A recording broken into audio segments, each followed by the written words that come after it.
Shalom saudara-saudari yang terkasih, tema renungan kita Yesus nama di atas segala nama yang dibawakan oleh Pendeta Drison Ginting.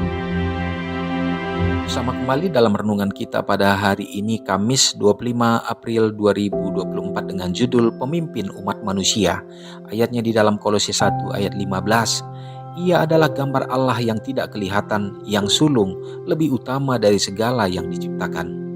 Ini adalah waktunya ketika setiap orang dalam posisi yang bertanggung jawab dan setiap anggota gereja harus menyelaraskan setiap segi pekerjaannya dengan ajaran firman Allah, dengan kewaspadaan tak kenal lelah, dengan doa yang sungguh-sungguh, dengan kata-kata dan perbuatan seperti Kristus. Kita harus menunjukkan kepada dunia apa yang Allah inginkan dari gerejanya. Dari kedudukannya yang tinggi, Kristus, Raja kemuliaan, keagungan surga, melihat kepada keadaan pria dan wanita. Dia mengasihani manusia dalam kelemahan dan keberdosaan mereka dan datang ke bumi untuk menyatakan siapa Allah itu bagi umat manusia. Meninggalkan istana kerajaan dan menyelubungi keilahiannya dengan kemanusiaan, dia sendiri datang ke dunia demi kita untuk mewujudkan karakter yang sempurna. Dia tidak memilih tempat tinggalnya di antara orang kaya di bumi. Ia dilahirkan dalam kemiskinan dari keturunan yang hina dan tinggal di desa Nazaret yang keji. Segera setelah dia cukup dewasa untuk menggunakan peralatan kerja, dia berbagi beban mengurus keluarga. Kristus merendahkan dirinya untuk berdiri sebagai pemimpin umat manusia, untuk menghadapi godaan dan menanggung pencobaan yang seharusnya dihadapi dan ditanggung umat manusia. Dia harus mengetahui apa yang harus dihadapi umat manusia dari musuh yang telah jatuh, agar dia mengetahui bagaimana menolong mereka yang dicobai. Dan Kristus telah dijadikan hakim kita. Bapa bukanlah hakim, malaikat pun bukan.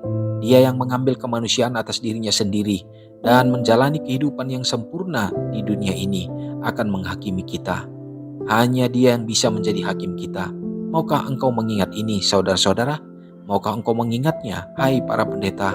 Maukah engkau mengingatnya, para ayah dan ibu? Kristus mengambil kemanusiaan atas dirinya agar dia dapat menjadi hakim kita. Tidak seorang pun di antara kamu yang ditunjuk untuk menjadi hakim bagi orang lain. Ini yang dapat engkau lakukan untuk mendisiplinkan diri sendiri. Dalam nama Kristus, saya memohon kepadamu untuk mengindahkan perintah yang telah Dia berikan kepadamu, untuk tidak pernah menempatkan dirimu sendiri di kursi pengadilan. Dari hari ke hari, pesan ini terdengar di telinga saya. Turunlah dari kursi pengadilan, turunlah dengan kerendahan hati. Tidak pernah ada waktu di mana kita harus menyangkal diri kita dan memikul salib setiap hari lebih daripada saat ini. Berapa banyak penyangkalan diri yang ingin kita praktekkan? Renungkan lebih dalam. Apakah salib saya? Apa yang akan saya pikul hari ini ketika saya mengikuti Kristus?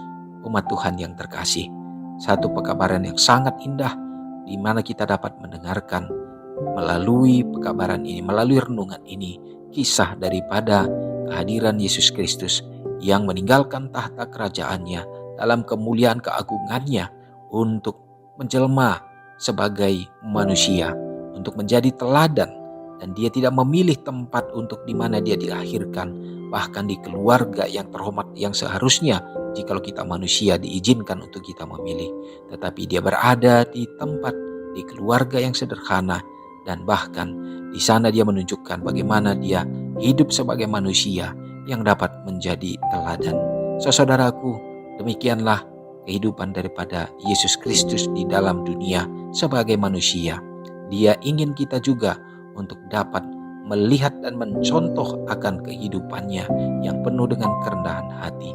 Dan pada saat dia sudah mengambil posisi untuk menjadi perantara, untuk menjadi juru selamat, maka kemanusiaan yang dia sudah perankan itu, yang dia sudah rasakan itu, melayakkan dia untuk menjadi hakim atas kita. Umat Tuhan yang terkasih, itulah makanya kita tidak dinyatakan sebagai hakim saat sekarang ini. Kita harus berjuang dengan iman kita.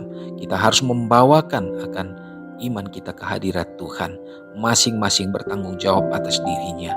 Dan kita tidak menghakimi orang atas segala kelemahan-kelemahan mereka, tetapi kita harus saling meneguhkan dan menguatkan. Semoga Tuhan menolong kita. Mari kita sama-sama berdoa. Terpujilah Engkau Allah Bapa yang bertahta dalam kerajaan sorga. Terima kasih Tuhan, pekabaran ini sangat menyentuh hati kami ya Bapa. Kami manusia yang berdosa, kami manusia yang harus binasa. Tetapi kasih Tuhan yang tak terbatas itu menjangkau dan menjamah kami melalui kehadiran Tuhan. Dan bahkan memikul akan beban-beban dosa kami ya Bapa melalui kehidupan-Mu di dunia ini sebagai manusia. Tuhan terima kasih. Tetapi Engkau sudah bangkit dari kematian dan menjadi satu jaminan bahwa kami yang harusnya binasa, tetapi kami akan mampu dan dapat beroleh kehidupan, keselamatan bila mana kami bersandar, berserah dan menerima Yesus. Tuhan, kuatkan kami, layakkan kami ya Bapa. Terima kasih Tuhan, hari ini pun dalam menjalani hari-hari dalam penantian kami untuk kedatangan Tuhan, kami tetap harus hidup dan biarlah kami akan menjadi terang untuk menyebarluaskan kasih Tuhan. Berikanlah kesehatan bagi kami, bukakan tingkap langit, mencurahkan berkat dalam kehidupan umat-umat Tuhan, dalam hidup keluarga ya Bapa. Kami berharap Engkau yang akan bertahta sehingga menjadi satu soko guru bagi kami Bapa, dan juga membawa kedamaian bagi kehidupan keluarga anak-anak yang Engkau berikan. Demikian juga Tuhan mendoakan juga bagi gerejamu, yang mana gereja Tuhan harus menjadi satu sarana tempat untuk mempersiapkan jiwa-jiwa. Biarlah Engkau berikan roh persatuan bagi umat-umat Tuhan ya Bapa, untuk dapat bersama-sama melakukan tugas dan tanggung jawab ini ya Bapa, sehingga Yesus segera akan datang. Inilah harapan kami ya Tuhan, bagi umat-umat-Mu yang bersuka cita pada hari ini merayakan hari ulang tahun mereka. Tuhan pertambahkan hikmat, akal budi, kesehatan, dan panjang umur. Terpujilah Engkau dan mengampuni dosa kami. Doa ini hamba serahkan dalam nama Yesus yang sudah menjadi juru selamat kami. Amin. Selamat pagi, selamat beraktivitas. Tuhan Yesus memberkati. Ingatlah Matius 5 ayat 13-16. Biarlah kamu menjadi garam yang mengasinkan dan terang yang menyinari kehidupan orang lain. Jangan lupa subscribe, like, dan share ke seluruh dunia.